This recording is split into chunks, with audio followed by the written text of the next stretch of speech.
What's up, everybody? This is episode 25 of Hoops Talk with Dave's Joint. Shout outs to everybody that's been supporting so far. Check us out on YouTube, Facebook, and IGTV. But without further ado, I have a special guest for you guys. He's a native of Westchester County, went to Trinity Catholic High School in Stamford, Connecticut, played at the University of Connecticut, was part of the first national championship in school history, and is now a coach at the University of St. Joseph's in Hartford, Connecticut. Give it up for Mr. Rashamel Jones. Rash. Thank you very much. They appreciate you. Thank you for coming on to share your testimonial. Really appreciate you, man. Nah, thank you for reaching out, man. The more voices that are heard, the better. And that's what it's all about. I think we are definitely in the stage of solution based right now. And it's all about forming solutions right now. And that's what I'm trying to do out here. Absolutely. So my first question is, now that being that you're a coach, what's Rashamel Jones's coaching philosophy? My coaching philosophy is simple. I keep it very basic. Number one, it's all about being accountable as a player. I hold each and every one of my guys. If I'm coaching girls, I hold everyone accountable for their actions on and off the floor. As far as team-wise on the court, my philosophy is we're going to score points. Offense, I'm a defensive coach. And one thing, I've been around a lot of defensive coaches in my life, Hall of Fame coaches, and one thing that they'll tell you, defense wins championships. And so that's what I focus on a lot, is the defensive aspect of the game. As far as, I'm all about man-to-man, 94 feet in your face, turning your defender, keep them turning, and that's what it's all about, playing that team defense, having 5 guys playing as one unit. And that correlates on the offensive end as well, as you're having 5 guys playing as one. And when you look at the good teams, whether high school, college, NBA, Europe, that one thing in common that all good teams have is they play on a string. And every guy is accountable for the next guy. And that's pretty much, like I said, I like to keep it basic, in your face defense. And, we're going to run you up and down that floor. That's pretty cool, man. So when did basketball start out for you? I have a different story than a lot of my peers.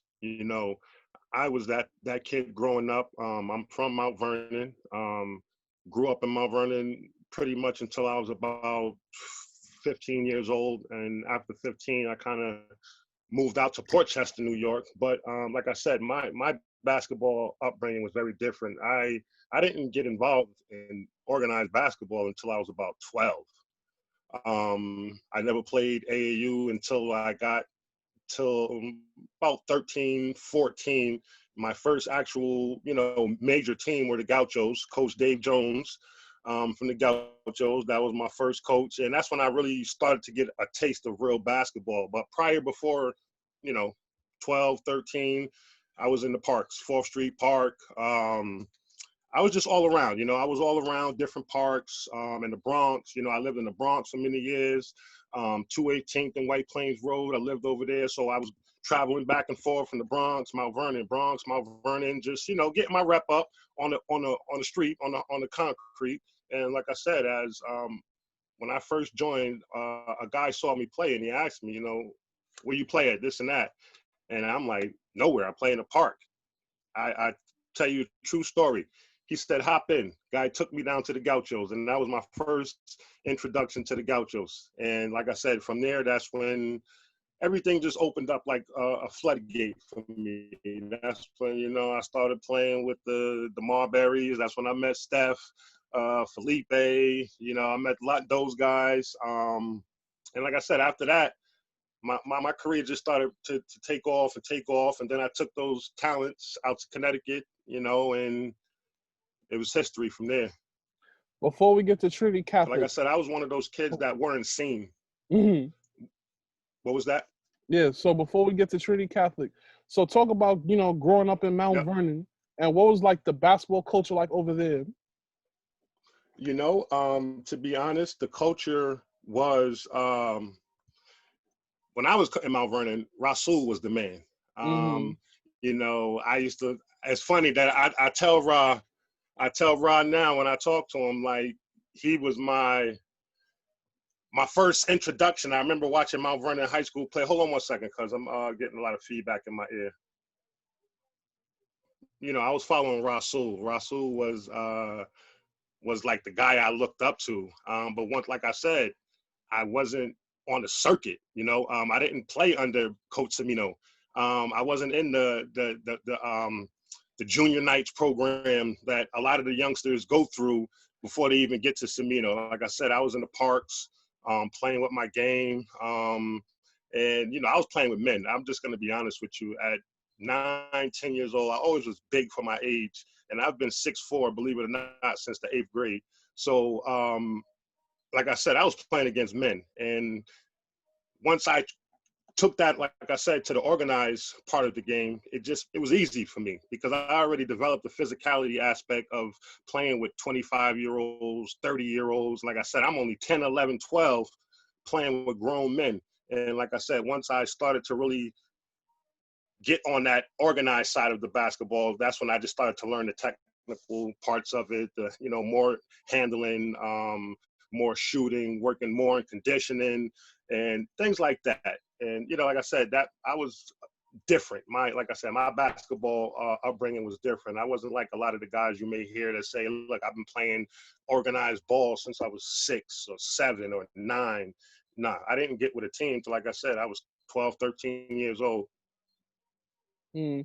So talk about, you know, the move to Port Chester. Like, how was it up there, sports-wise and living-wise? Well, Mount Vernon was crazy. Let me just touch back on that for a little bit. Mm-hmm. You know, I'm an 80s kid, you know, so, you know, Mm-hmm. I'm growing up in the 80s and, you know, if anybody know what Mount Vernon was around that time, it was like any other inner city, you know, black community. And if you know anything about Mount Vernon, we're like 98% black, 99% black, you know, so obviously coming from Mount Vernon, I was black and proud, you know. Going to schools, you know, seeing black teachers and what have you. It was a community. Believe it or not, Mount Vernon back in those days was all love. It was family oriented. Everyone looked out for one another. You know, I could definitely recall, you know, like a couple of my boys up the block or, you know, other side of town, 6, south side. Our parents looked out for one another. And that was a blessing. That was definitely a blessing. So yeah, did you ever think about playing for Mount Vernon for the high or? You know, by the time I'll tell you another quick story. My first love was actually baseball. I Mm. was playing baseball and football before I picked up a basketball. And the other flip side to this story is I was playing baseball at 7, at 8. And my head coach was Coach Bob Semino, who coached the Mount Vernon High School team. So he was Wow. my coach. And yeah, so he knew of me. You know, he tried to get me out there to play, but, you know, my family, growing up, I had a lot of difficulties, especially I come from a broken home. You know, my moms and pops separated, you know, divorced when I was probably like 5 or 6, 7 years old. So like I said, a lot of my time, you know, as a youngster wasn't really spent around, how can I say, athletics, wasn't really spent around, you know, coaches and things like that. And I wasn't in the loop, just to be honest, as a youngster. You know, my mom and dad weren't the parents who, you know, were bringing me to games and things like that. You know, I was doing that on my own. So I kind of fell out the loop, you know, nobody kind of really knew about me. Like I said, we moved around a lot, Mount Vernon, the Bronx. I even moved to Connecticut one year as a 9-year-old, back to New York. You know, so like I said, I had a different story. And how I got to Port Chester was my grandmother's from Port Chester. She lived in Port Chester over 50 years. And, you know, when things didn't go right in Mount Vernon, as far as my family side, as far as my mom and pops and things like that, my grandmother said, listen, why don't you come over here with us? And, you know, we'll make sure that you're right. We'll make sure you get to school. You don't got to worry about anything. So that was a decision that, you know, my grandmother pretty much, you know, put in front of me. Like, look, come over here with me and, you know, I'll make sure that you're good. So that's how I kind of got to Portchester. When did the Gauchos come into play? Like what grade? I was sixth grade, Oh 13. wow. Yeah, sixth, seventh grade. Yeah, I was about sixth, seventh grade. Yep. 13 Oh, years they old. got you early. Yeah, I mean, if you think about it, they got me late because when you look at the, you know, the Marburys and you know the Joneses and you know everybody, you know the Charlie Joneses and everybody, they was playing with the Gauchos at 9 years old, 9, 10 years old. You know what I'm saying? So for me to really get to my first actual team being the Gauchos, that's tough. You know, a lot of kids don't just go straight to the Gauchos. You got to play somewhere. You got to get your name up. You got to do, you know, you got to do some things to play for the Gauchos, and especially back then.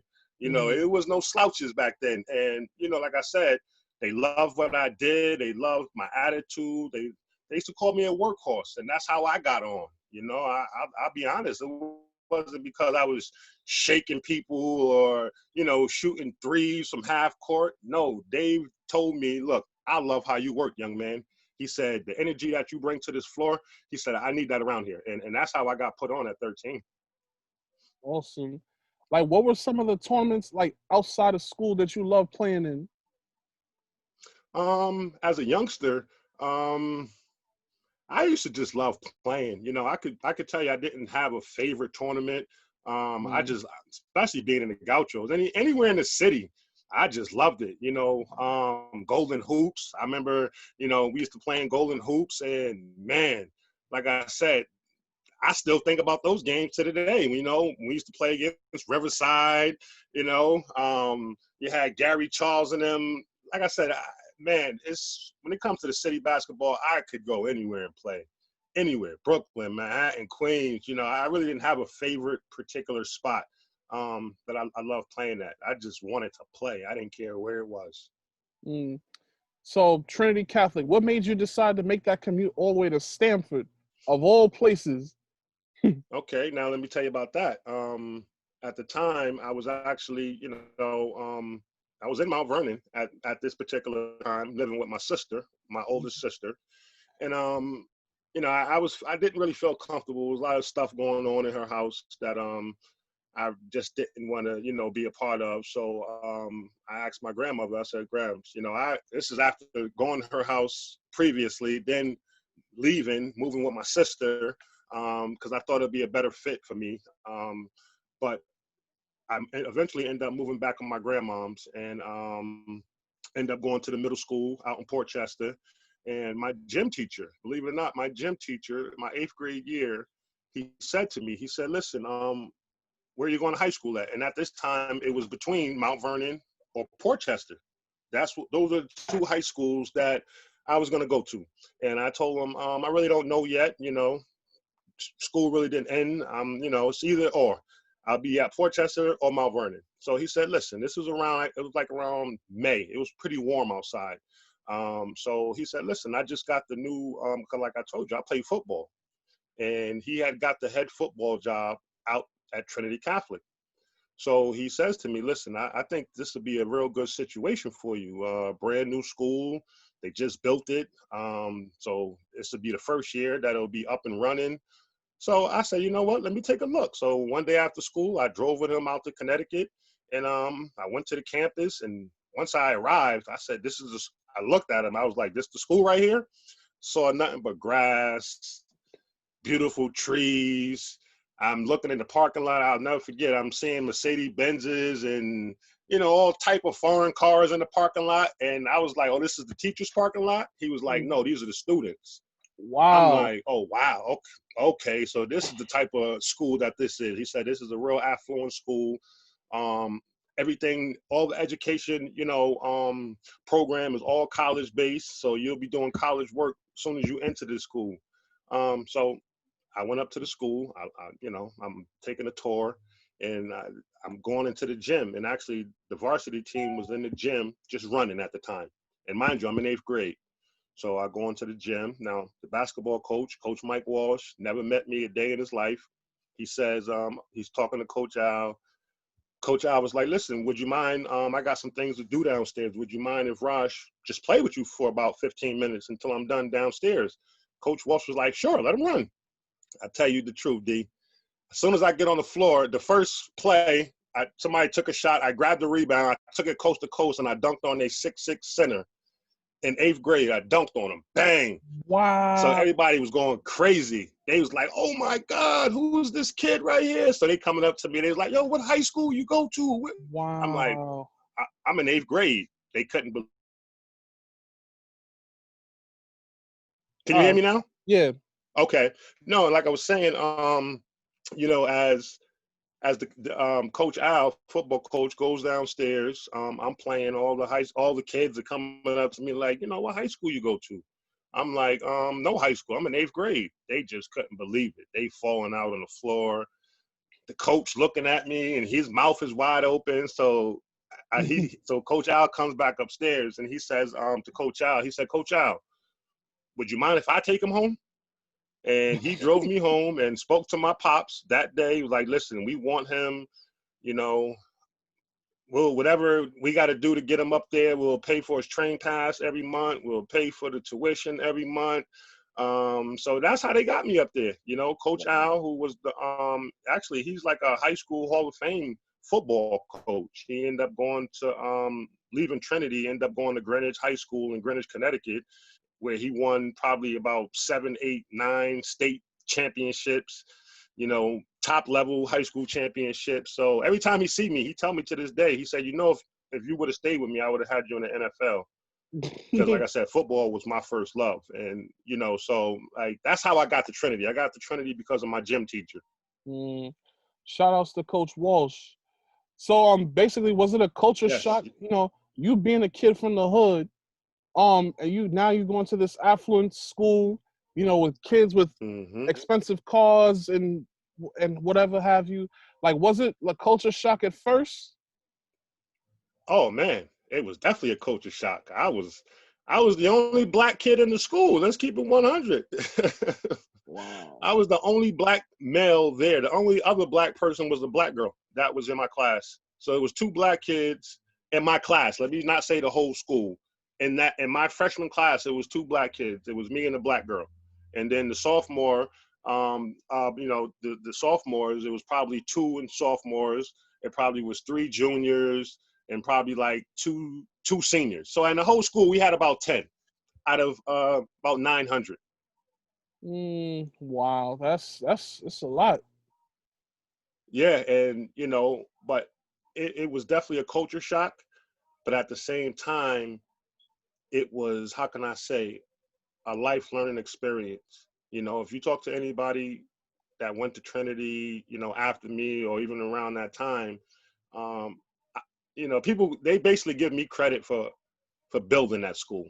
And when I say that is because every year from when I got there, black enrollment went up like 50%. By the time I was a senior, there was by the time I was a senior, we had about over 100 and something black kids in the school. And once again, and this is coming from my coach, athletic director, administration. They said, Raj, these kids are coming here because of you.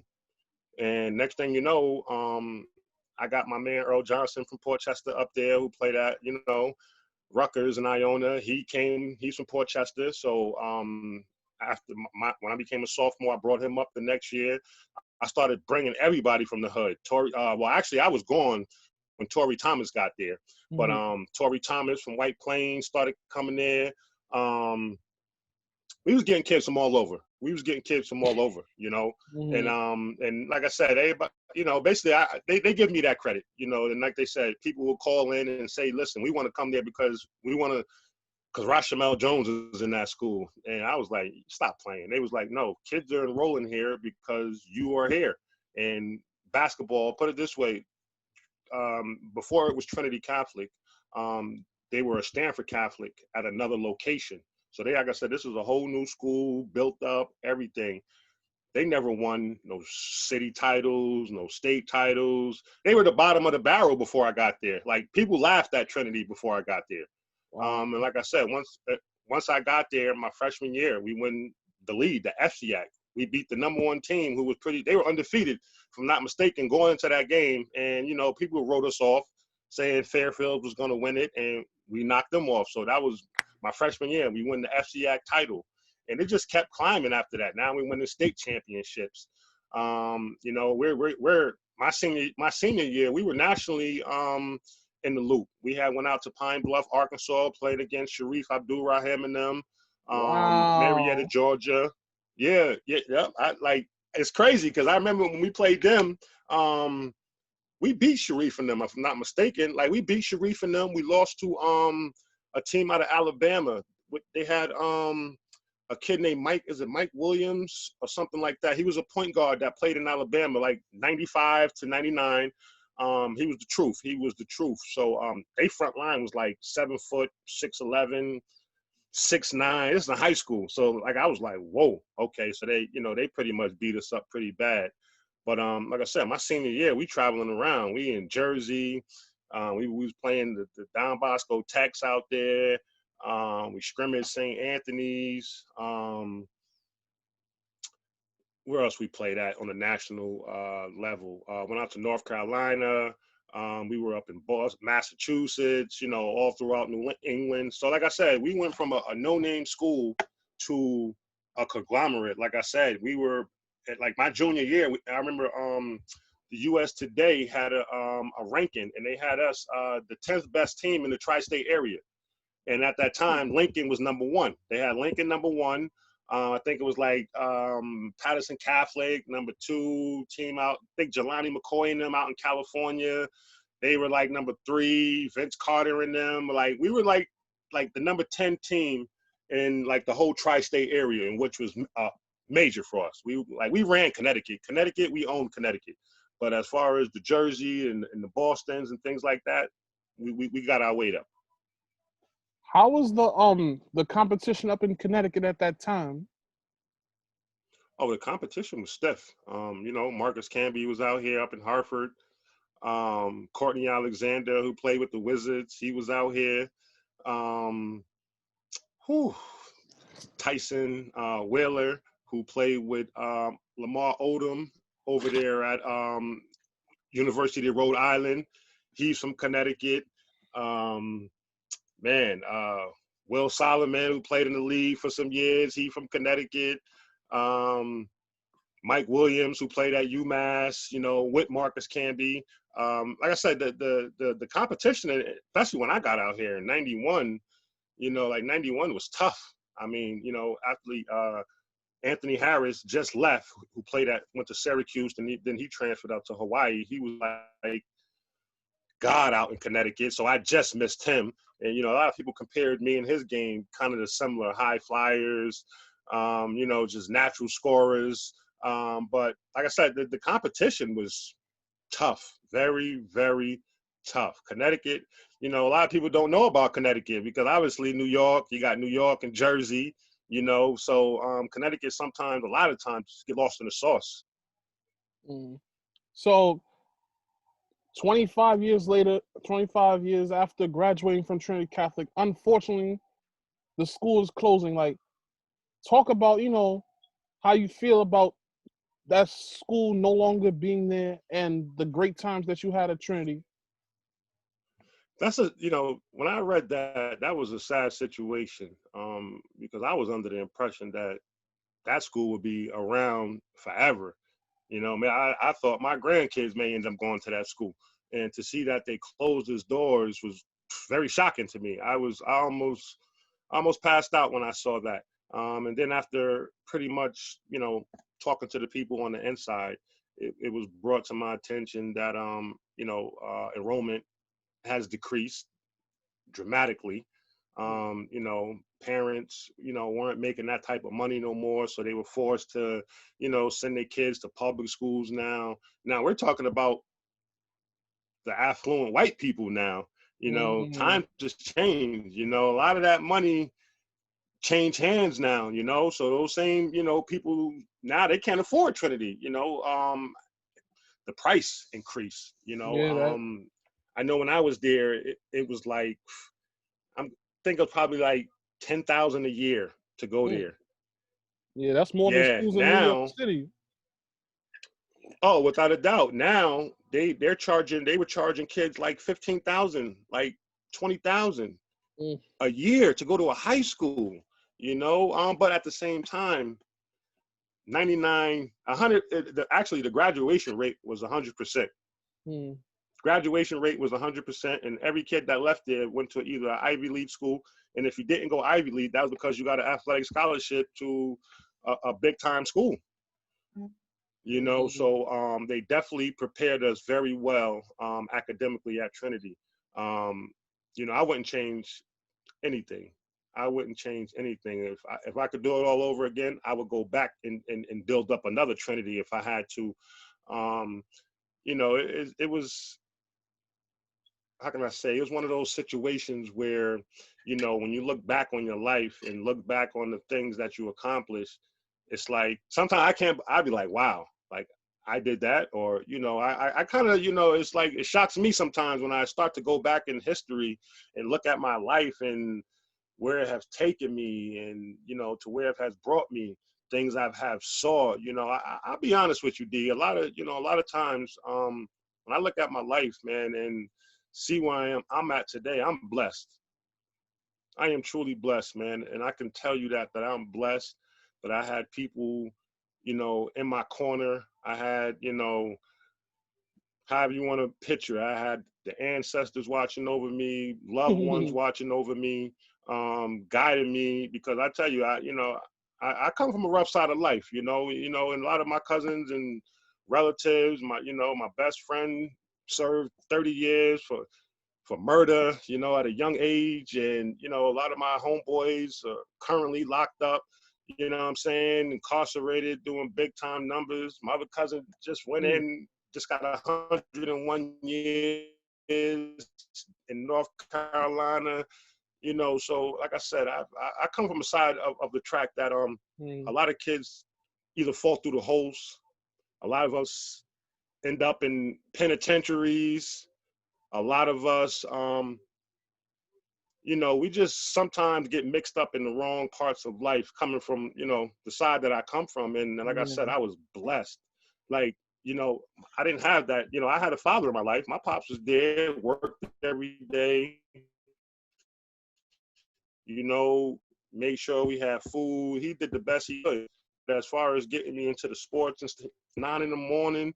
So when he came home, I was already going. I was at school already. Right. And when I came home from school, he sleep, getting ready for the night shift. Right. So, he did what he could do, but, exactly. At the same time, he was putting food on the table, providing a living for you and your siblings. So he couldn't really be involved as much as he wanted to. And I'll tell you the story. My pops didn't even know I hooped like that until my 10th grade year in high school. Wow. True story. I'll tell you. One of his boys saw him one day. He was out in downtown area, and one of his boys came up to him, was like, yo, man, Larry, your son is killing out there in Connecticut. He knew I went to the school, but he didn't know how I was doing it out there. And his boy was like, man, Larry. So my pops was like, what you talking about? So he shook. That's how crazy it was. I'm living in New York, and when I started playing, they were actually started to bring the Stamford Advocate, the Connecticut papers, and sell them in my town. They started to sell the Connecticut paper in my town because I was going to that school. Wow, all the way in. So they brought it to Portchester. It was a bunch of stores who just started selling the Stamford paper. So my father's friend had this paper one day. I think I scored like 40 points, and he showed my pops, and my pops lost it. My pops started crying. Like his boy was like, man, Larry, like you need to start getting into his, like really start checking on him and seeing what he's doing. Right. You know what I'm saying? And from that day, my pops came to every game from my sophomore year in high school through college. Wow. Yeah, man, that's big right there. He became my number one supporter after that. Him and my sister, I tell you, they became my number one supporters. And it was just, it was a beautiful thing. Once he started coming to the games, forget about it. I just started to take off even more. Because now I'm looking at my pops in the stands, and now I'm really showing out now. So, you know, when that happened for me, it was just like, it just even brought my life full circle even more. Indeed. So let's talk about your recruitment. Like, talk about how your recruitment was at the time. My recruitment was crazy. I had pretty much every school, with the exception of Duke, UCLA. I remember it was like Duke, UCLA,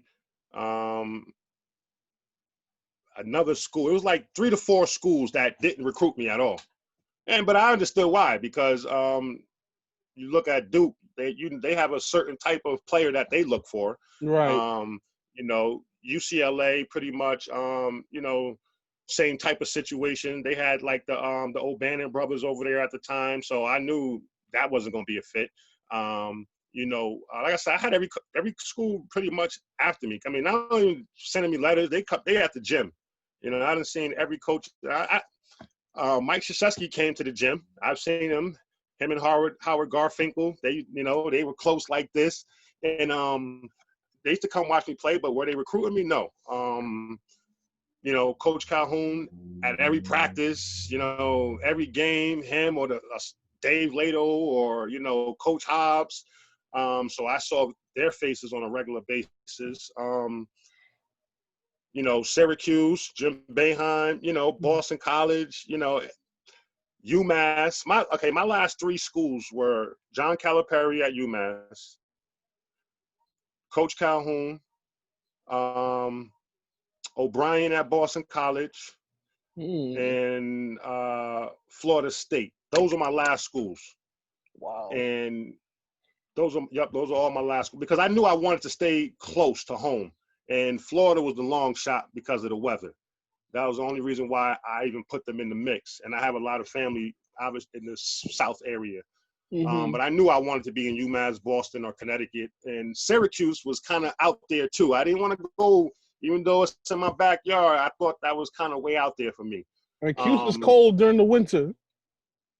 Yes, very cold. Super very cold. You know. So is Boston College.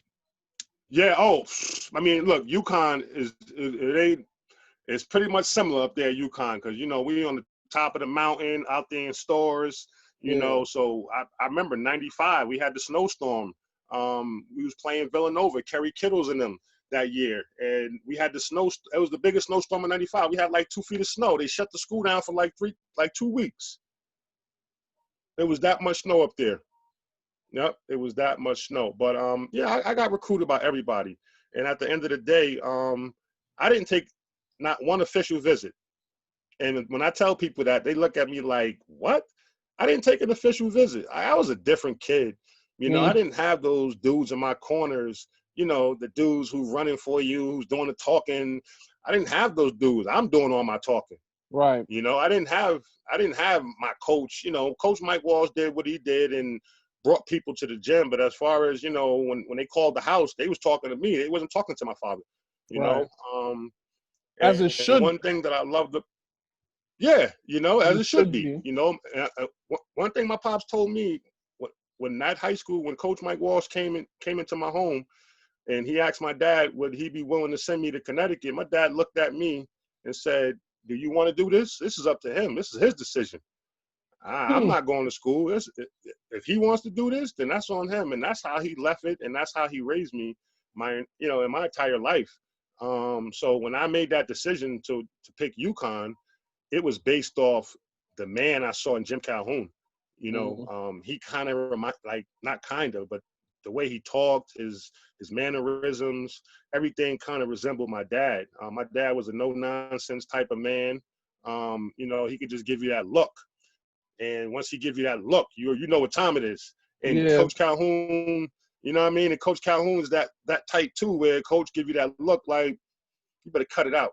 You know what I'm saying? And Calipari, like, I'll give you an example. When Calipari came to my house, he said to me, you know, he had a whole tape made up, you know, induction, you know, had me in the starting lineup, had me winning the A-10 Rookie of the Year. You know, he had me doing all of this stuff with Marcus Camby. You know, oh, you and Marcus is going to be this and that. And when Coach Calhoun came in, this is his spiel. Coach Calhoun said, listen, I love what you bring. I love everything you do on the court. But I got a guy by the name of Ray Allen that's there. And he said, if you may get some time if you work hard. And that was his word. You may get some time. And I'm looking at him like, okay, this is what I like to hear right now. He was like, you know, he said, you know, I'm only recruiting a select few of guys. You know, I'm recruiting another wing, and I'm recruiting a point guard. And, you know, if you guys work hard, you guys will be in the mix. But he said, my team is all about defense. If you come and make your mind up to play defense, he said, you will see the floor. He said, if you miss 20 jump shots in a row, I don't care about that because we're going to score.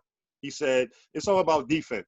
And if you can defend like what I've been seeing from you, then you're going to do well here. And when he left the house, you know, my grandmother said to me, and this is, God bless her soul, she passed away in 2014. She said to me, she said, baby, she was like, that Calipari guy, he sounded like a car salesman. I was like, that's exactly what she said. He sounded like a car salesman. Then she said, that Calhoun guy, she said, he sounds real genuine. Wow. She said, he ain't promising you. He said, he ain't promising you nothing. He ain't telling you this and that. He said, if you work hard, you may get some time. He said, I think you should go with that guy. He just sounds honest. So in other words, Calhoun sold you reality and Calipari sold you a dream.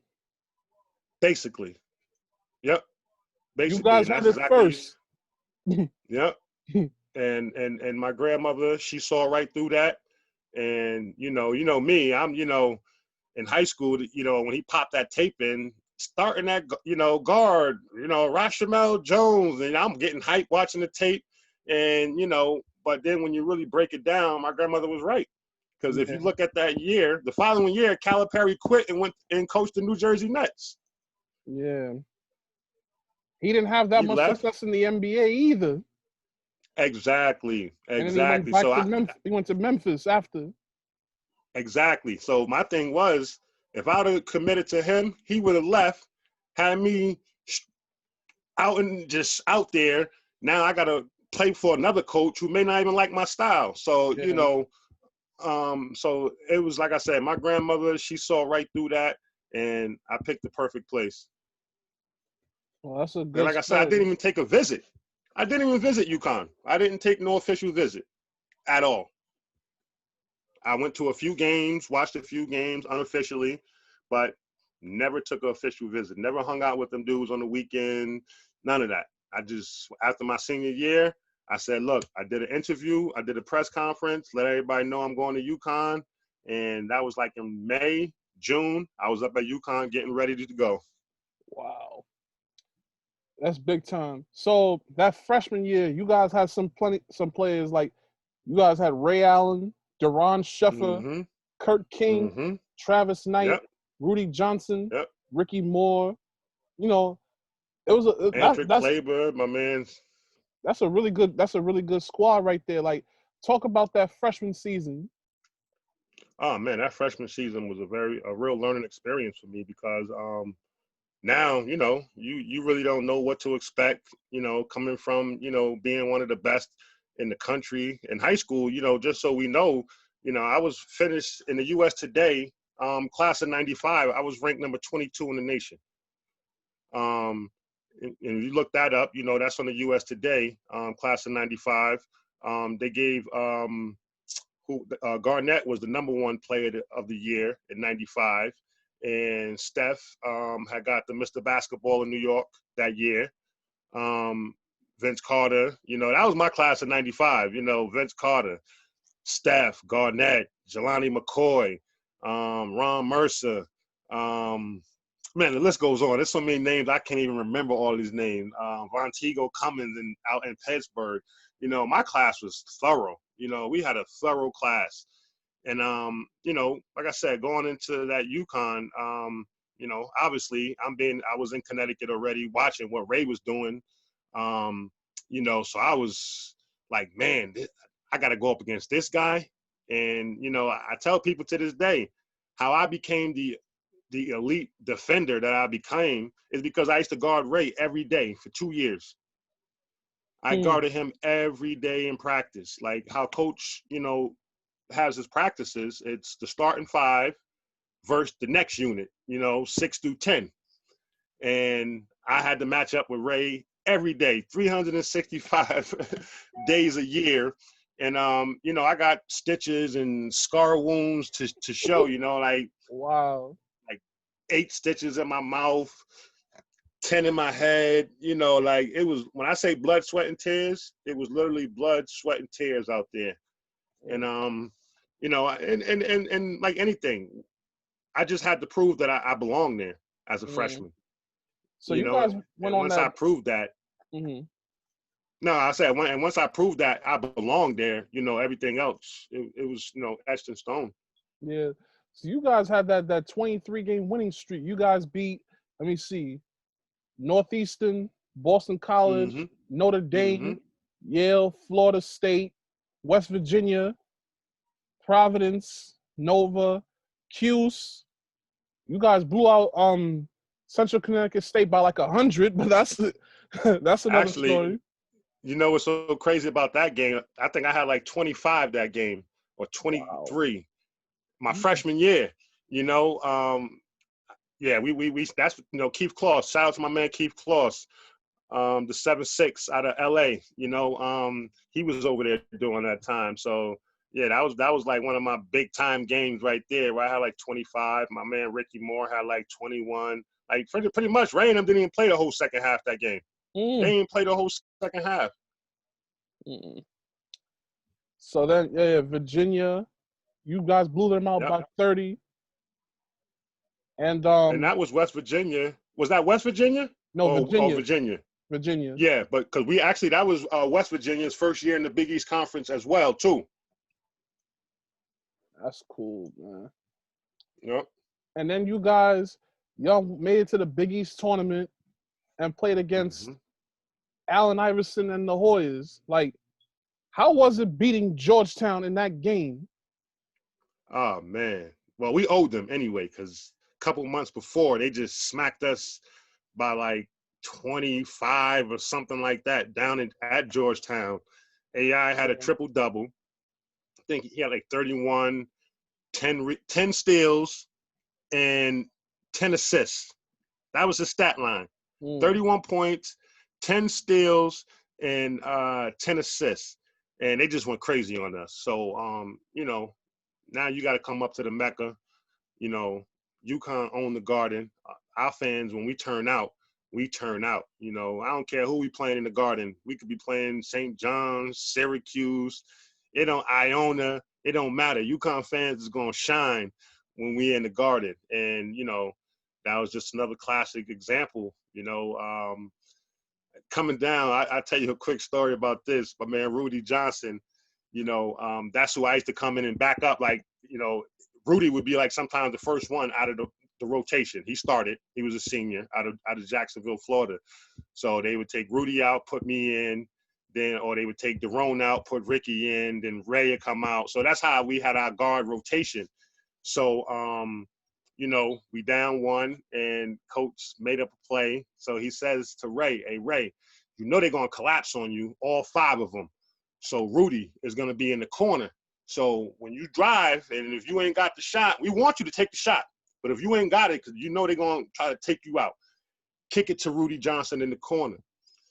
So, you know, after the huddle, they walking out the huddle. My man Rudy taps Ray. He said, "Yo, don't pass me that ball. You shoot it." So he said, "Don't pass me the ball. Don't pass it to me. Shoot it."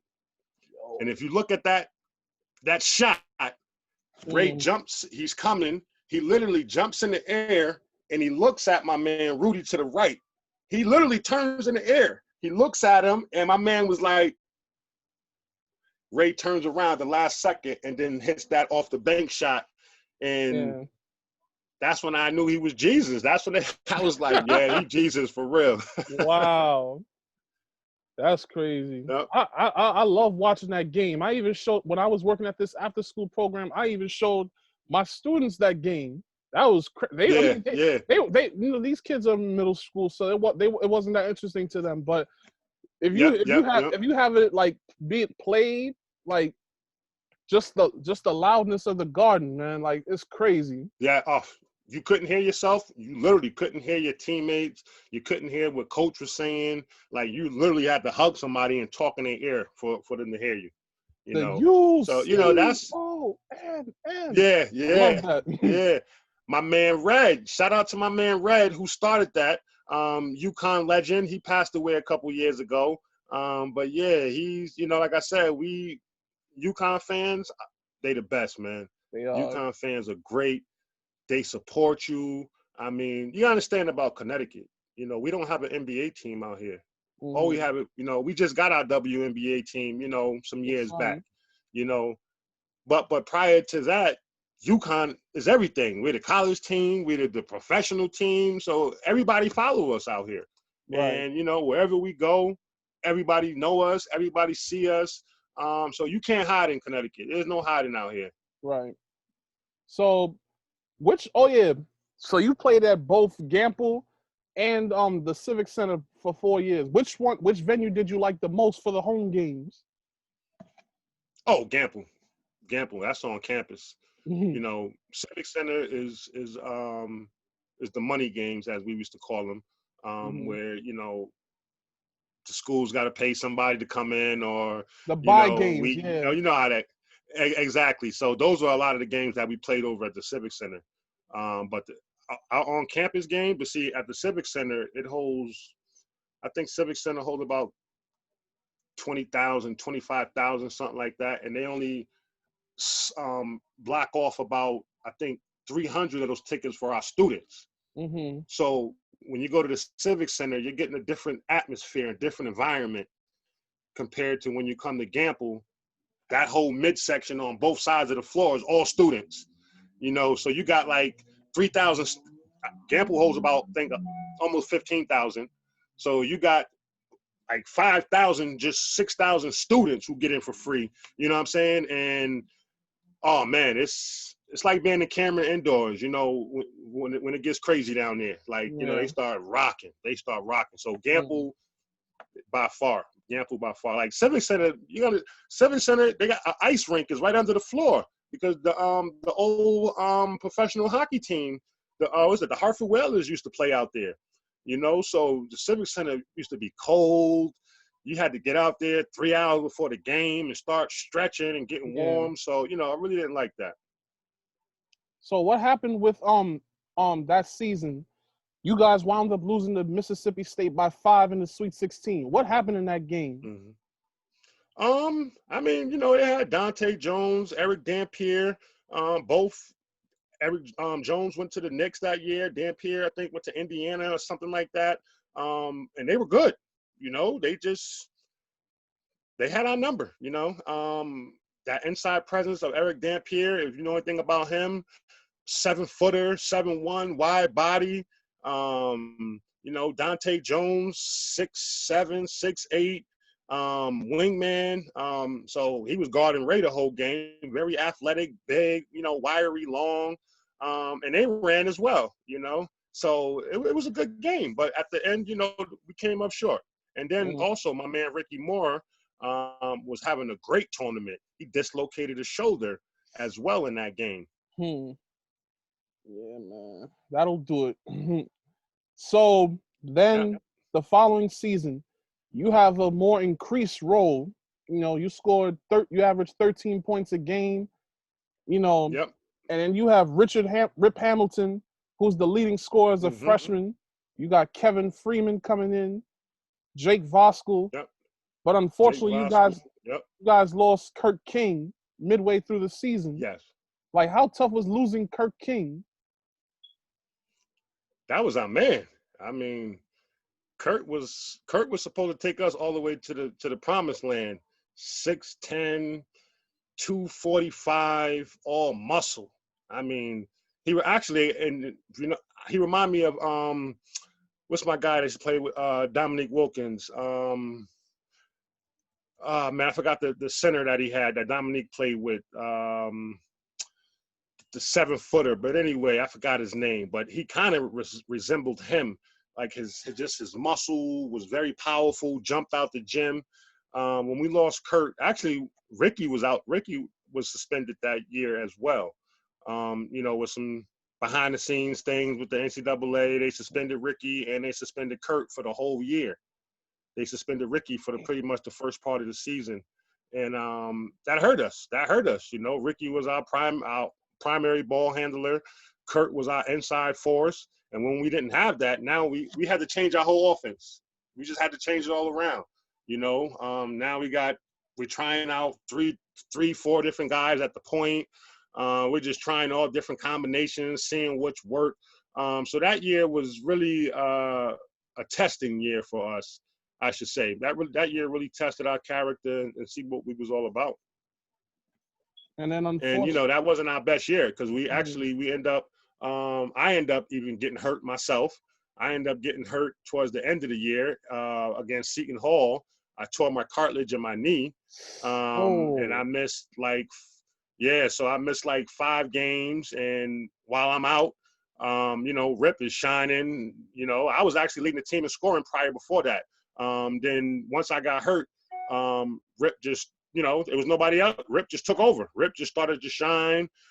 He's, 20 points, 25 points. And then the next year, coach saw that. Because like I said, I was hurt. I didn't come Notre Dame. And if we'd have won that game, we'd have went to the tournament. But I couldn't go. My knee was wrapped up. We ended that year.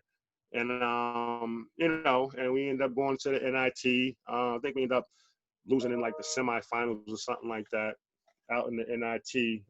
But that was a real testing year for us all. Yeah. So 98 comes and, the second year, you have, what happened your junior year? Because it seemed like the numbers went down. Dramatically. My numbers definitely went down dramatically. And the reason for my numbers going down dramatically, because now coach wanted to go a whole different way. He wanted to run a whole different entirely offense. Now he want to have 2 point guards running. And that's when he brought in Khalid El-Amin. He brought in Khalid El-Amin the next year. So now we're running a 2 point guard offense with 1 3-man, which was Rip Hamilton. He went from the 2 to the 3 because pretty much we got 2 point guards in there now. Now Rip at the 3, Kev at the 4, Jake at the 5. Coach felt that, having 2 point guards in there, that it would increase the scoring as he felt, because we would get the ball up faster. More points should be scored with having 2 point guards. And that was his thing. Like I said, when Ricky went down, when Ricky was out the year before with the suspension, we struggled at that point guard position. I wasn't a point guard. Rip wasn't a point guard. And that's where we lost a lot of our games at, because we didn't have a real heady point guard in that position. So coach made it his business to go out and find a backup point guard. And in doing that, he found my brother, find a great Khalid El-Amin. And, and like I said, once he brought in K was NBA ready from when he stepped on the floor. He was NBA ready from when he first day on the floor. When I say K was a different animal, he was a different animal. And people know my take on this. Khalid El-Amin was more valuable to us than Richard Hamilton. Wow. Because you couldn't really devise a good game plan to stop Khalid. But you can pretty much come up with a good game plan to isolate Rip. Just don't let him get the ball. You can't do that to K, because K gonna get that ball, bring it up 94 feet. He can shoot the hell out the ball. His assist game, he see the whole floor. And people always doubted him because of his body. People say, oh, he's chubby, he's this, he's that. But you know what? K was the real deal. He was the real deal, put it that way. And like I said, that whole year, I'm just really, that summer coming into my junior year, I'm just starting to come back. I'm just starting to, jog a little bit, get my feet under me. So coming into that season, I wasn't even 100% 100%. So now I'm coming off the bench.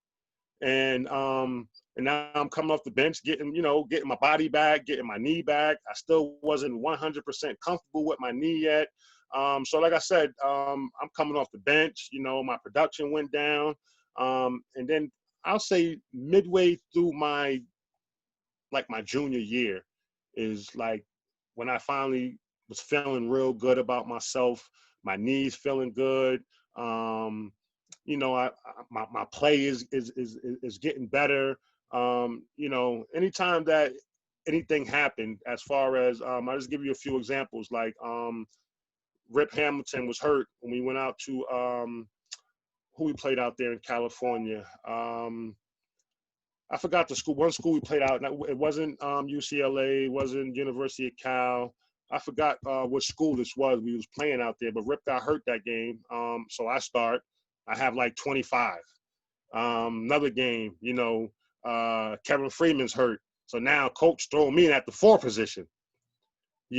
So I'm like playing the power forward position, and I'm a guard. So, but I was strong, and coach knew I had a heart of a lion. So, now we running teams and got me at the 4. So a lot of teams couldn't even adjust to that. You got a 2 guard playing the 4 position, and he can guard another 4 at 6'9". And so that was the thing about me. I was 6'4", but I could guard a 6'9", a 6'10" in the post. And yeah, and then they used to be like, man, this kid is crazy. And so I started to just plug in different areas, like Rip, he hurt. Kevin Freeman go down or foul trouble. Any way coach could need me or use me in that aspect, I always showed up, and put in numbers and reporters always ask me at games, Raj, how come you're not starting? Listen, over here we don't care about starting, because if you look a lot of those games, I finished.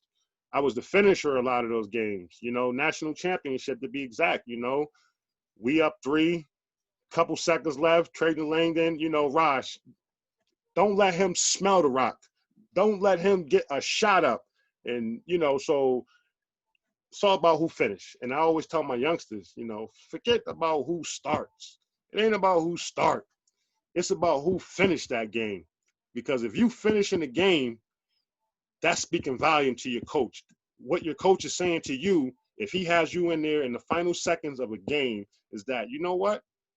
I respect what you do, and what you do out there is giving me the confidence and the courage to have you in these closing games. And that only speaks to a kid's character, kids who never want to give up. Mm-hmm. So you guys, your junior year, you made the All Big East tournament team as a junior. You guys won the Big East tournament and made it to the Elite 8. That's big right there. Yep. And we lost to Carolina. Vince Carter. Who else? Shannon Williams. Who else was on that squad? Jerry Stackhouse was gone already. I think Rasheed was still there. Vince Carter. Who else they had? On that team? Ed Cota. They had Ed Cota, Shaman Williams. Like I said, they had a squad that year. And Antoine Jameson. Can't forget my man. I think Antoine Jameson was on that roster. So they had a good squad. If I'm not mistaken, they lost in the chip that year, if I'm not mistaken. I think they won it all that year, if I'm not mistaken. No. I'm kind of losing it right now. I got so many thoughts in my head, but I think that year they either went to the championship or lost, or won it, or one of those two. But they had a great squad, because Vince went to the lead right after that. Antoine went to the lead right after that. Yeah, they made it to the Final Four. That was. Yeah. Yep. And they had a great squad. And to lose to them, you could only just keep your head up high and say, you know what, that was a good team. They were better than us at that time. And we vowed that we would be back the following year. I tell you that much. As we were in that locker room after that game, we said we're going to be back here, but the next year we're going to the Final Four. And that's what we said. And we did it. So yeah, let's talk about '99. First and foremost, how was it beating St. John's? Because I know you guys beat them multiple times. Hmm. Well, I mean, St. John's,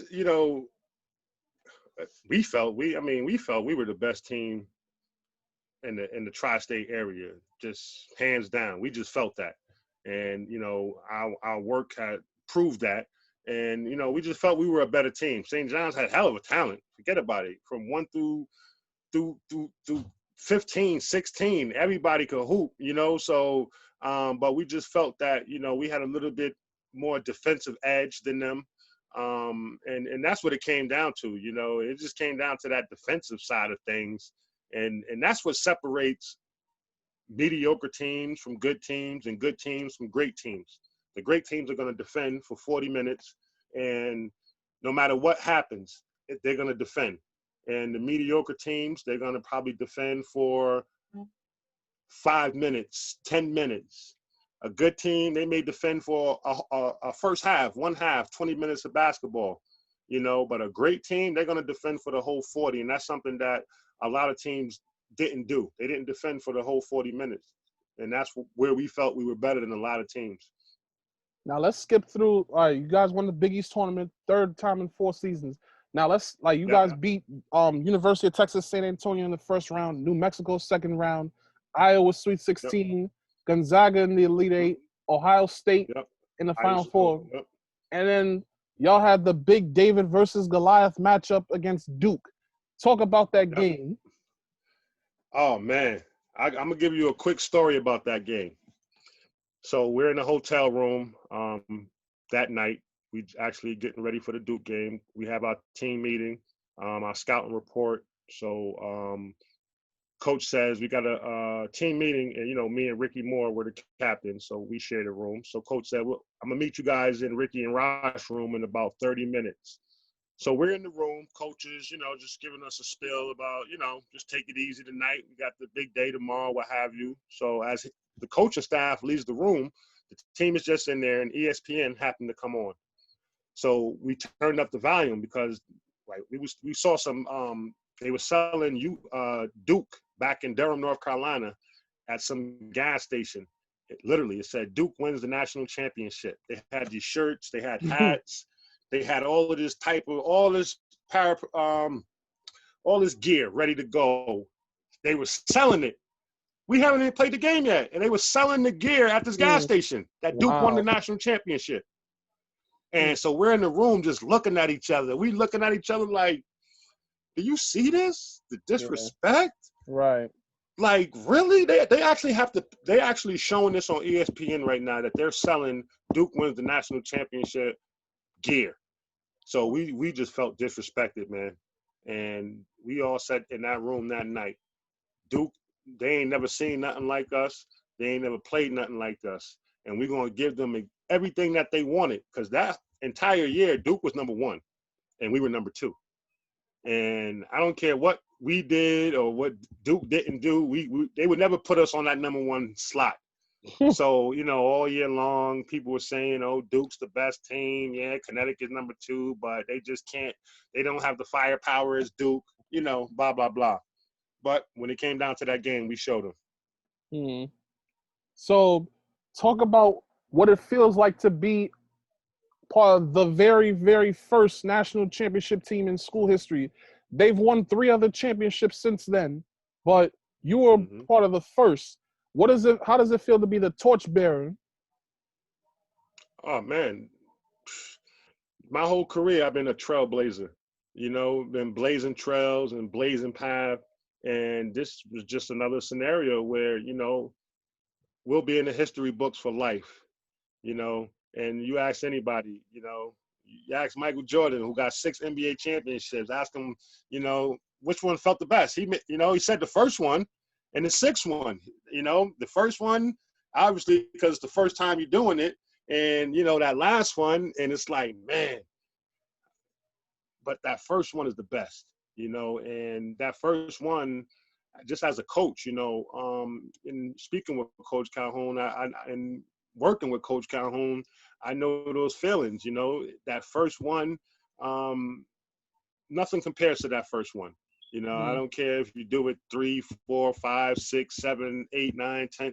You know, I bet you if I was to ask Gino Auriemma which title was the best to him, you know, he made, you know, a lot of guys, that first one means a lot, especially if you've been in something for so long and never achieved it and you finally accomplished it. You know, like Coach Calhoun, he's been in the game, man, I think 30 years before he won his first championship, you know, so I could just imagine the, you know, the joy and overwhelming that he felt inside to on that level, you know, coming from Northeastern, you know, coming to the UConn and building up UConn to where it is today, and, you know, getting close with the Tate Georges, you know, and those teams when Tate hit the big shot, you know, so to be close but never win it, and to get that first one, I think, you know, I know that first one definitely means a lot. So after UConn, you know, you played pro ball for a couple of years. Like, talk about the overseas experience and the unfortunate incident that led to the demise of your pro career. You know, overseas was lovely for me. My first stop in '99 was Crystal Palace out in England. Went from there. I played in Spain for 3 months. Then from Spain, I had went to Italy, and then Italy, my last stop where I ended my career at was in Queensland, Australia, out in Cairns. Once again, the cartilage, the knee that I tore up in college came back to haunt me again. And this time I tore the whole knee up this time. You know, all the bone was removed in my left knee. You know, I feel it to this day. You know, some days that, you know, I walk around, I can, you know, feel the tightness, or my leg may lock up on me to this day sometimes. You know, so that was pretty much what ended my career right there, was that same knee injury that messed me up in college. And but before that, you know, man, Europe is a beautiful experience. I would tell any young player who has the aspirations of playing professionally, if they don't get a shot to go and play in the NBA, you know, now we have different leagues over here with the D League and, you know, different platforms for players to play in now. So, you know, the incentive to go overseas might not be that big now with the different, you know, minor leagues we have over here. But I would really advise these guys, go overseas, because you can make a great living over there. I've met so many brothers over there who are still living over there after they done playing 10 years ago. They just lived over there because they just the living is just so beautiful, you know. It's like being in Miami every day when I was in Australia, because I lived in Queensland, so every day is 90 degrees. I'm right by the equator. You know, I was out in the outback, so it was a beautiful, beautiful experience. When I was in England, you know, I'm in Crystal Palace, you know, that's over there where the Ritz Hotel is and all of that. You know, cabs or Mercedes Benzes out there. You know, you see a Benz and that's a cab, a regular yellow cab. So like I said, I got exposed to different things. My first time meeting a Black Italian, you know, I met this Black Italian one time and literally looked just like you and I. You know, and I went up to him, started talking English, and he's looking at me like he's looking like, what are you saying? Crazy, I'm yeah. like, yeah. Then he just started talking Italian. I lost it. I'm like, you from Italy? He said, yeah, I'm from Italy. And, you know, I'm like, wow. So the person he was with spoke a little bit of English. So, you know, I met a lot of interesting people over there. And it was just an experience of a lifetime. And, you know, I've made friends that I'm still in contact with till this day. Just spoke to one of my boys in Australia last night. So I'm still in contact with them. And, you know, it's just another way that I broadened my life, and I met people across the water. This is why basketball is so special to me. And I honestly mean that. You know, basketball has took me out of the ghetto. It has took me to Trinity Catholic. It had me riding on a train with businessmen early in the morning. I'm in high school. You know, it took me to UConn, had my college paid for. It took me to Europe. It took me out this country. Some of my best friends that I met through this game, you know, all because of this game. Basketball is not just a game for me.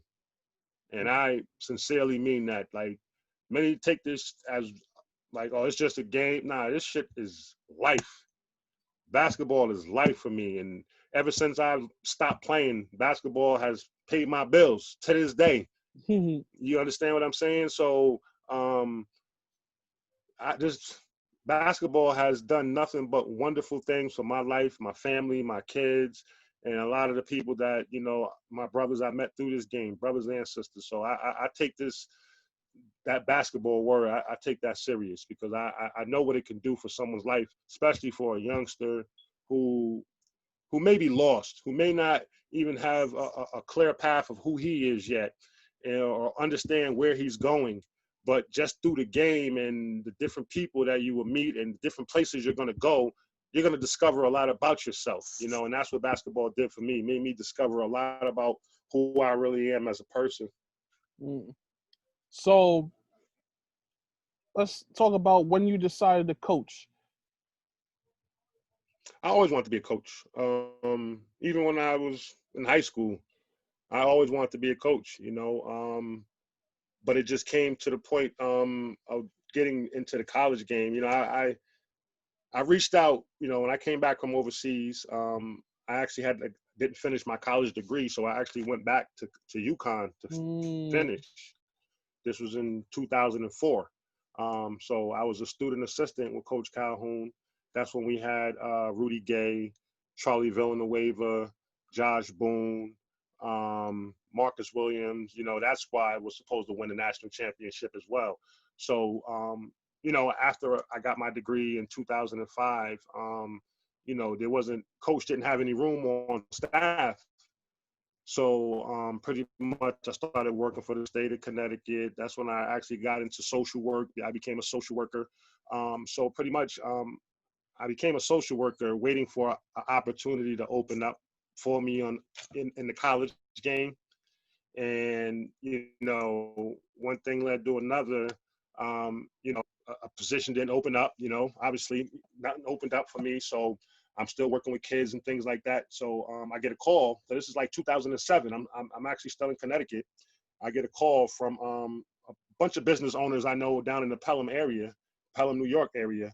And they were, you know, pretty much saying how they were going to build this gym. And, you know, they looking for someone to run the gym and, you know, be that basketball mind, things like that. So I took that job, and that was Hooperstown in Mount Vernon, New York, on Stamford Boulevard. Big time. And people don't even know, like their AAU team. I started that, the Hooperstown Huskies. I started that program.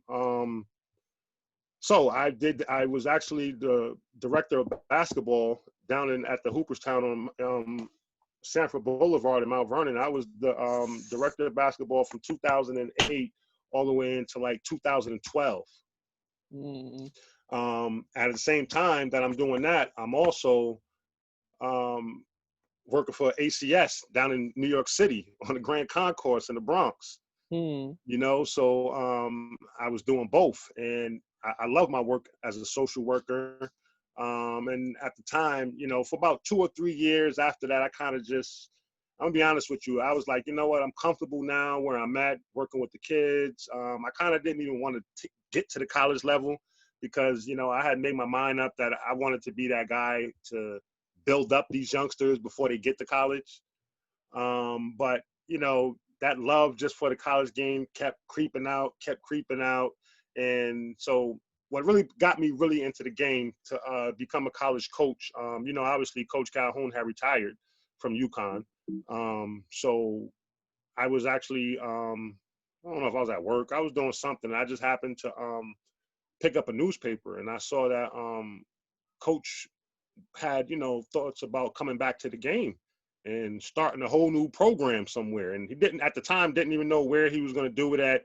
He just wanted to get back in the game. You know, he said he was tired of being like an analyst on TV, you know, watching these games just made him want to get back into the game, you know? So pretty much I reached out to him, called him, you know, we got that relationship. I was like, Coach, I hear you coming back.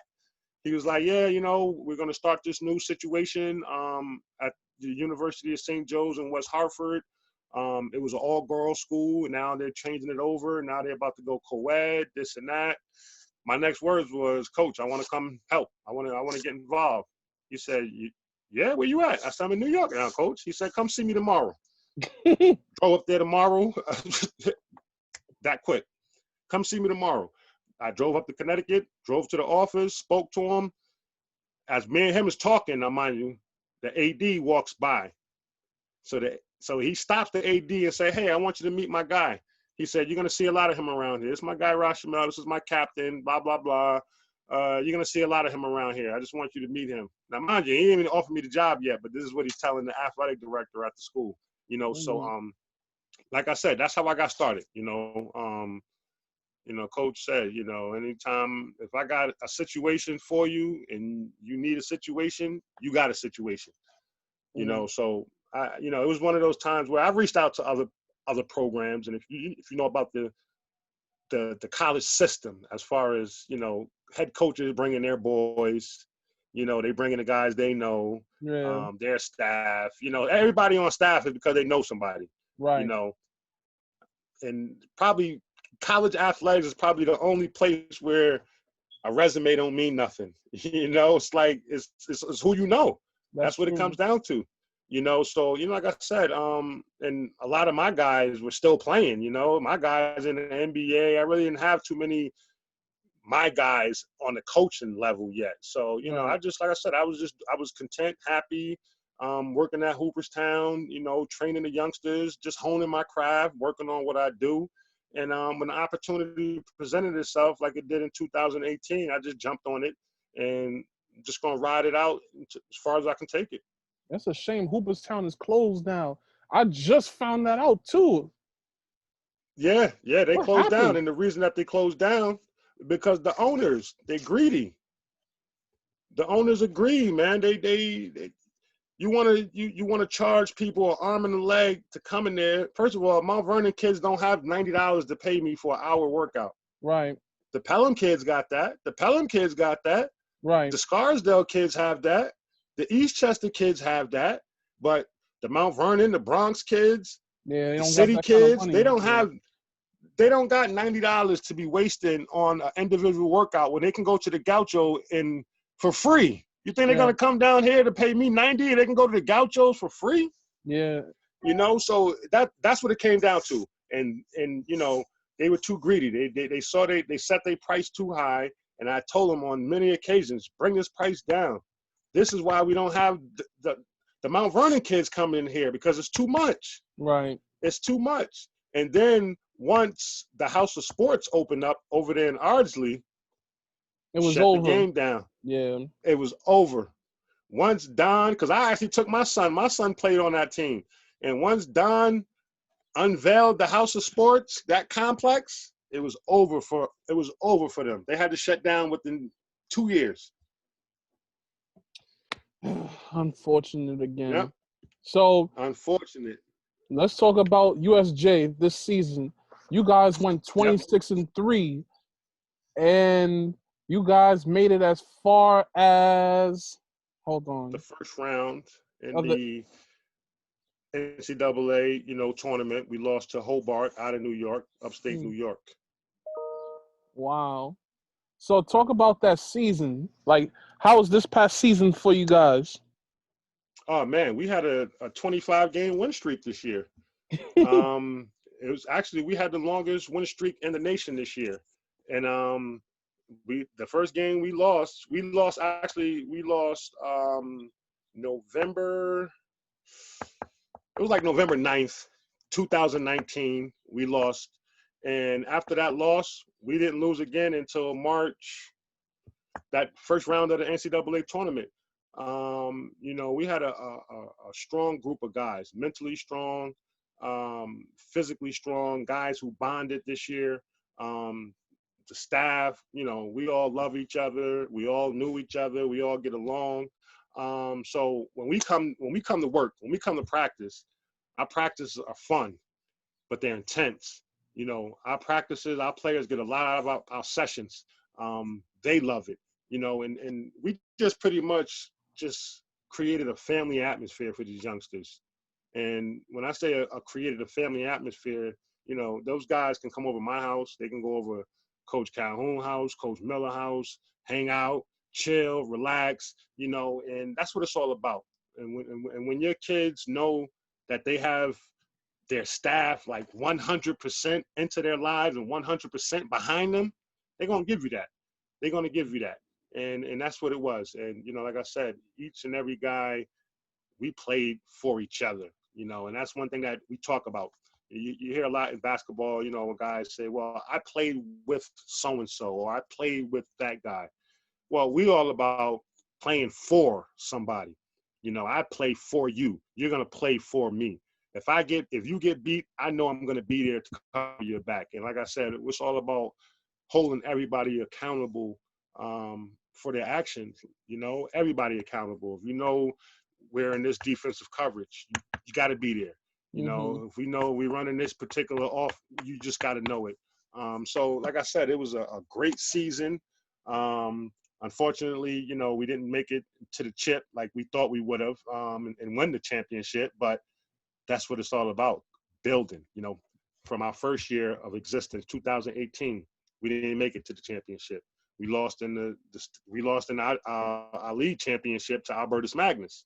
And, you know, once again, coach locker room, he said, if you guys really work this summer and put in the work that I know you should put in, we're going to beat them next year. And everything he say always comes to life. This is why he's a Hall of Famer, because everything he says comes to life. The next year, who do we play in the championship? This year, Albertus Magnus. But we beat them, you know. So, you know, it's all about, if something doesn't go your way, it's all about going back to the drawing board, rethinking, replanning, maybe, you know, shuffling a few things around and get right back at it. And that's what we did, you know, and that's the formula. I know the formula, you know, being around Coach Calhoun for 30 years now, I know the formula, and I know the things and the tactics that he used to get under players, to set fires under players, to get them going, you know. So, like I said, I'm in the best place ever, you know. And a lot of people, I've heard this already. Well, Rosh, you're not making no money at D3. I don't do this for money. I don't coach for money, because if I did coach for money, I wouldn't be coaching at D3. I would be in a D1 situation. I would have made that happen.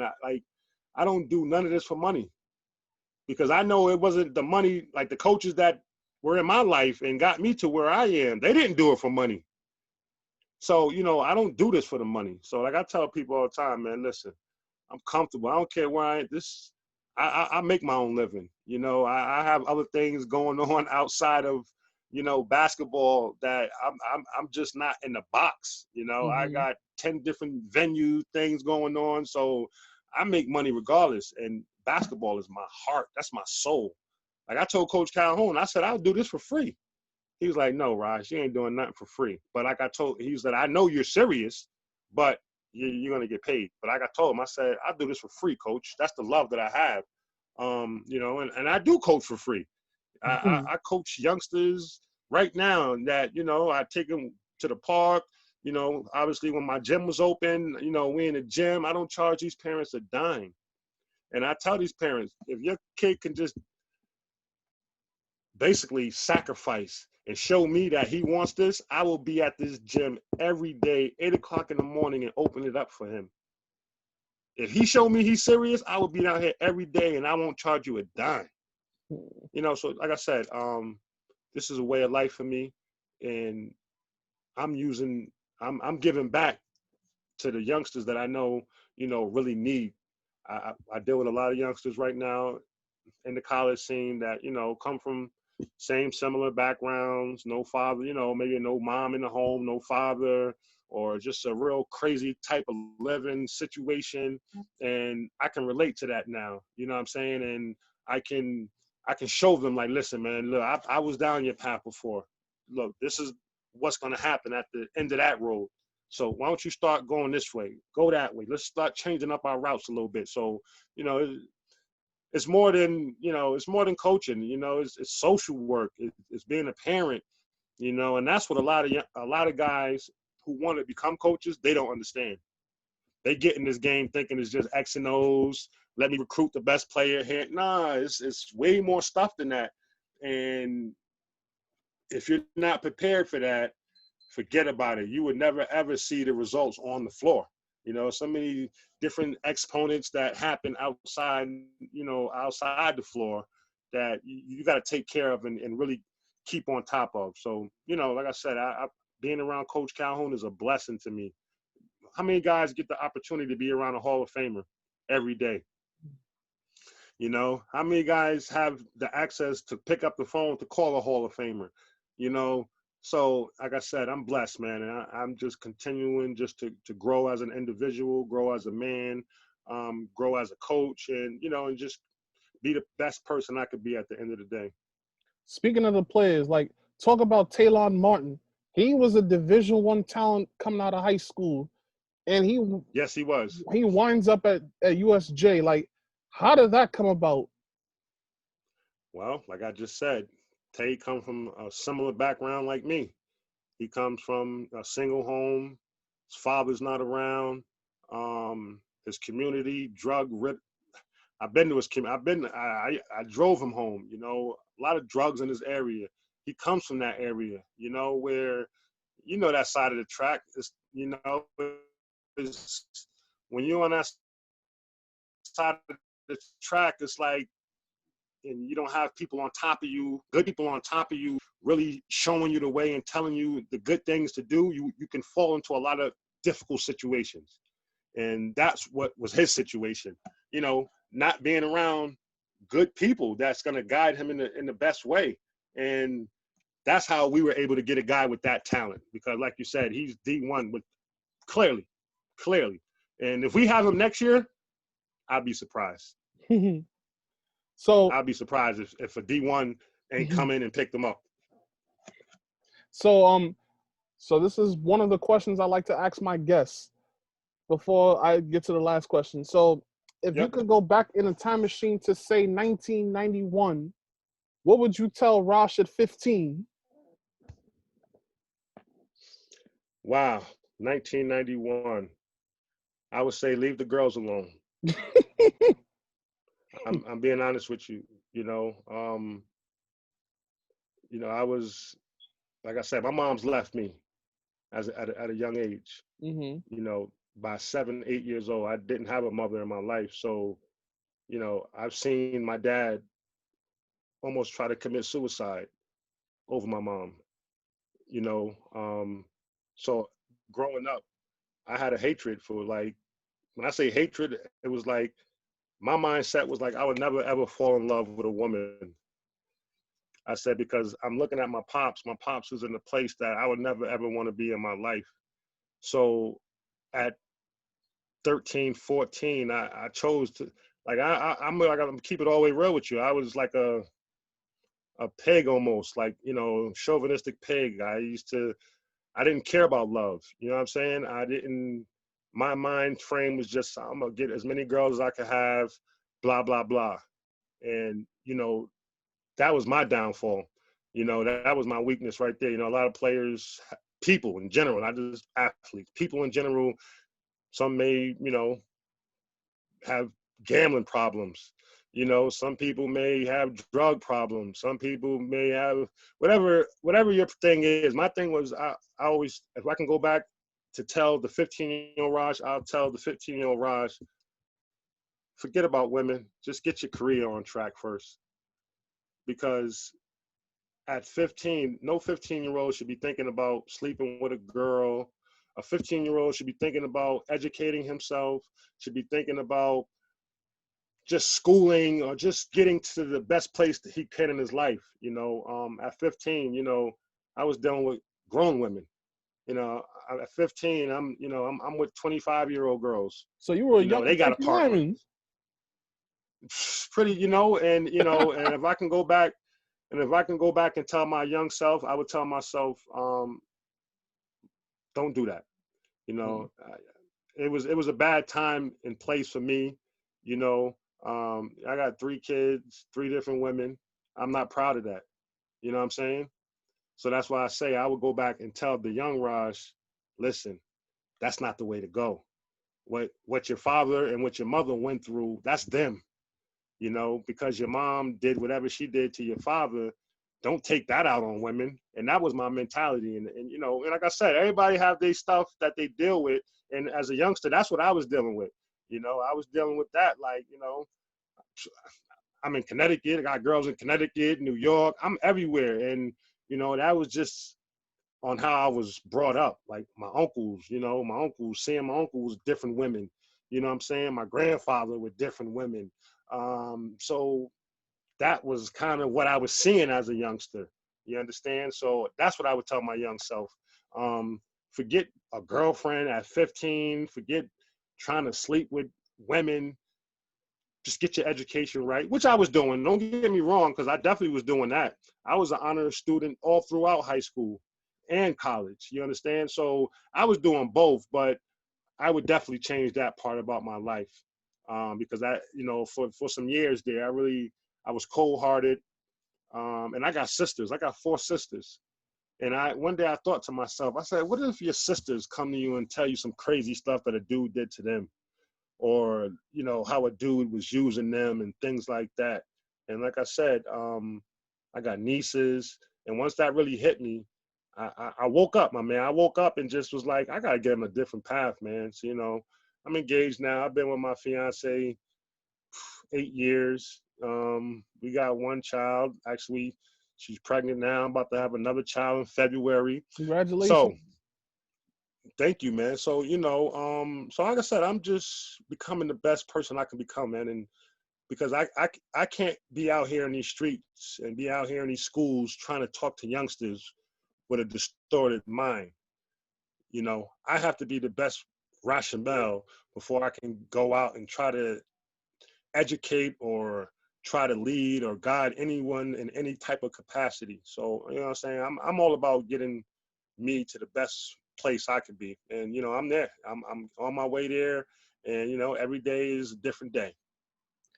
Final question. What's next in the future for Rashamel Jones and the USJ Blue Jays? You know, hopefully, you know, Coach Calhoun's health can, you know, hold up and things like that. But, you know, I'm looking to I'm in that door now. So I'm in that college world door now. So my next destination, I want to become a head coach. And I don't care whether it's at a Division III, Division II, or Division I. I don't care. I've learned a lot. You know, I know the difference between a D1 and D3. Yeah, but if you are the type of person I am, and you know, this is why me and Coach get along so well, because we kind of similar. We don't care what level we at. D3, D2, D1. At the end of the day, it's about building up young men. It's about building up these young men. And so once they leave out of those doors, they are ready. If not ready, they have the confidence and the skills to become adults in this world. And that's what a lot of these coaches fail to realize. You know, you look at the high school wave, you know, every coach, oh, I'm trying to get my kid a scholarship. My kid is going to go to college. I'm getting him this. Okay, I love all of that. But at the end of the day, it's all about the education. The education. You know, I tell people this also. You know what? Let me take a step back 1 second, D. Because I just thought about something, the question you just asked me about what would I tell the 15-year-old self? And what I spoke about as far as what, you know, the women and stuff like that was real. But also, I would also tell myself, you know, don't get caught up on the hoopla as far as the big names, you know, as far as the Kentuckys, the Dukes, and, you know, don't get caught up on those names. Because if look at where we are now in 2020. A no-name school can win a national championship nowadays, whereas back in the day, it wasn't like that back in the day. You know, so a lot of youngsters get hurt. When I say hurt, their careers get hurt because now they like everybody want to go play for the best. Everybody want to go play on the top team where you know, I was hearing some saying about D Wade's kid, that he's not getting all his playing time down at his school. And, you know, I'm a firm believer. Sometimes we have to go places where we have to create. You know, we shouldn't follow the trend. You know how many players get left behind or lost in the sauce because they just following that trend instead of just creating their own wave and their own path, or instead of going to that smaller school, they rather just go to that bigger school. So, you know, those are a few things that I probably would change. You know, probably I tell them all the time, listen, if you feel comfortable at a small school, there's nothing wrong with that. There's nothing wrong with it. You know, if your aspirations to go to play at professional level, whether it's overseas